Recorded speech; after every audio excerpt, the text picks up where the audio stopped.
ഇത് 19 വർഷം മുമ്പ് ഞാനിവിടെ പഠിച്ചാണ്. ഏറ്റവും കൂടുതൽ അഭിമാനം തോന്നുന്ന ഒരു നിമിഷമാണ് ഇത്രയധികം വിദ്യാർത്ഥികൾ ഒരൊറ്റ പോസ്റ്ററിന് പോലും ഇവിടെ എത്തി എന്നുള്ളത് ഈ കോളേജിൻ്റെ ഉജ്ജ്വലമായ രാഷ്ട്രീയ ചേതനയുടെ തെളിവാണ്.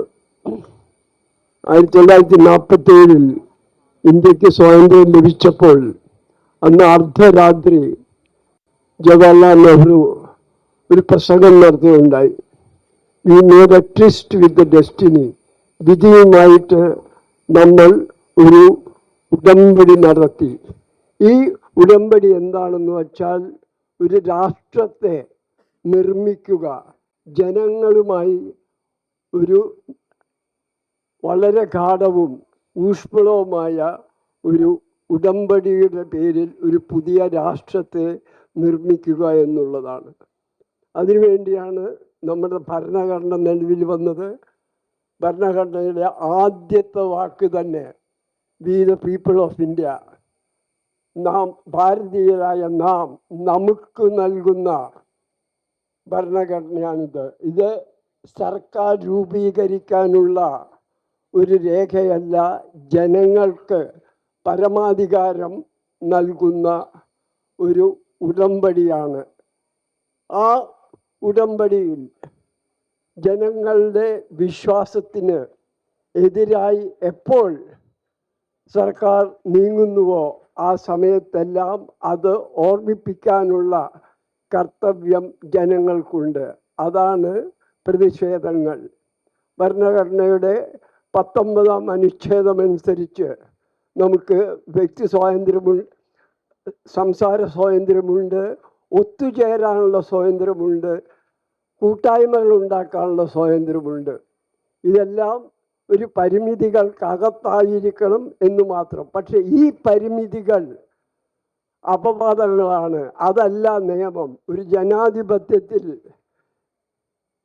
നിരന്തരമായി സർക്കാരിനെ ഓർമ്മിപ്പിക്കുന്ന കാര്യമാണ് നിങ്ങൾ ഞങ്ങളുമായി നടത്തിയ ഉടമ്പടി ലംഘിക്കപ്പെടുന്നു, നിങ്ങളെ ഞങ്ങൾ ഓർമ്മിപ്പിക്കാൻ വേണ്ടി പ്രതിഷേധിക്കും.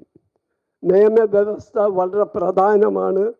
നിയമവ്യവസ്ഥയുടെ അകത്ത് നിന്ന് തന്നെ വേണം പ്രതിഷേധം. ഡൽഹിയിൽ നടന്ന പ്രതിഷേധം അങ്ങനെ തന്നെയായിരുന്നു. പക്ഷെ നിയമവ്യവസ്ഥ, ഭരണഘടന നമുക്ക് നൽകുന്ന സ്വാതന്ത്ര്യത്തിന് അതീതമല്ല. Constitutional liberty is the supreme. അതാണ് ഏറ്റവും മുകളിലുള്ള കാരണം.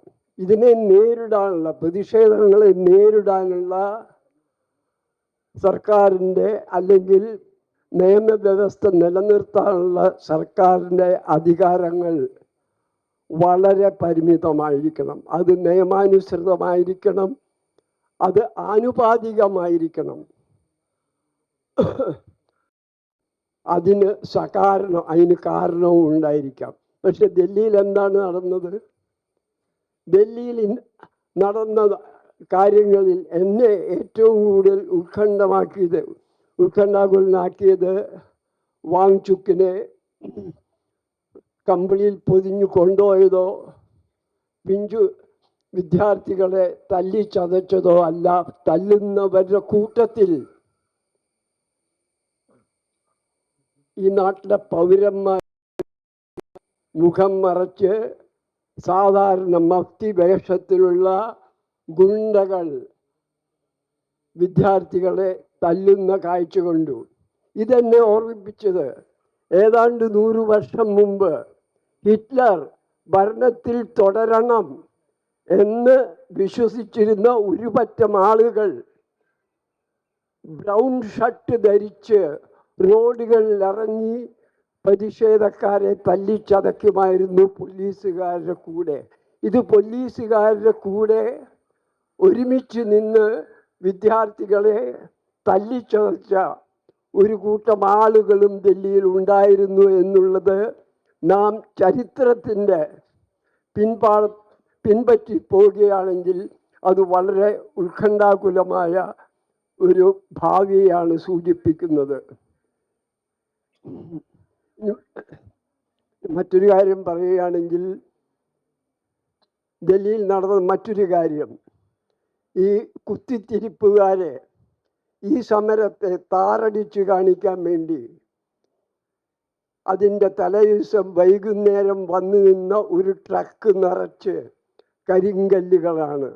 ഈ കരിങ്കല്ലുകൾ ഇന്നത്തെ നമ്മുടെ ആയുധമായ സോഷ്യൽ മാധ്യമങ്ങളിൽ കൂടി ഡൽഹിയിലെ വിദ്യാർത്ഥികൾ പുറത്തുവിട്ടപ്പോൾ അവ ഉപയോഗിക്കപ്പെട്ടത് വിദ്യാർത്ഥികൾക്കെതിരായിട്ടല്ല, പക്ഷെ പോലീസുകാർക്കെതിരായിട്ടാണ്. ഈ ഏജന്റ് പ്രൊവക്കേറ്റേഴ്സ്, ഈ കുത്തിത്തിരിപ്പുകാർ സമരത്തിന് ചീത്തപ്പേരുണ്ടാക്കാൻ വേണ്ടി സ്വയം എടുത്ത ഒരു നടപടിയാണ്. ഇതെല്ലാം നമ്മൾ ഓർമ്മിപ്പിക്കുന്നത് 1933 മുമ്പ് ജർമ്മനിയിൽ നടന്ന ഹിറ്റ്ലർ എങ്ങനെ അധികാരം കൈയാളിയോ പോയിച്ച ഇവിടെയും ആവർത്തിക്കുകയാണ്. ഈ നാട് ഞാൻ നേരത്തെ സൂചിപ്പിച്ച പോലെ നമ്മൾ ഉണ്ടാക്കിയത് സർക്കാരുമായിട്ട് ഒരു ഉടമ്പടിയുടെ പേരിലാണ്. ആ ഉടമ്പടി അനുസരിച്ച് സർക്കാരിന് പല ഉത്തരവാദിത്വവും ഉണ്ട്. ഇപ്പം ചൈനയിൽ നിന്ന് അല്ലെങ്കിൽ പാകിസ്ഥാനിൽ നിന്ന് അല്ലെങ്കിൽ ഏതെങ്കിലും വലിയ വിദേശ ശക്തികളിൽ നിന്ന് നമ്മളെ രക്ഷിക്കുക, അല്ലെങ്കിൽ നമുക്ക് എല്ലാവർക്കും ഭക്ഷണം തരിക, നമ്മുടെ നാണയ വ്യവസ്ഥ സുസ്ഥിരപ്പെടുത്തുക തുടങ്ങിയ ഉത്തരവാദിത്തങ്ങൾ എത്രയോ വലുതാണ്. എന്നാൽ ഒരു പരീക്ഷ നടത്താൻ അറിയാത്ത സർക്കാരിന് അതിനെ ചോദ്യം ചെയ്യുമ്പോൾ, അതിനെതിരായിട്ട് വിദ്യാർത്ഥികളെ തല്ലിത്തകർക്കുമ്പോൾ യാതൊരു വിധത്തിലുള്ള ഉത്തരവാദിത്വവും ഈ സർക്കാരിൻ്റെ പക്കലില്ല എന്നും അതിനവർ അതീതരാണെന്നും വിശ്വസിക്കുന്നു.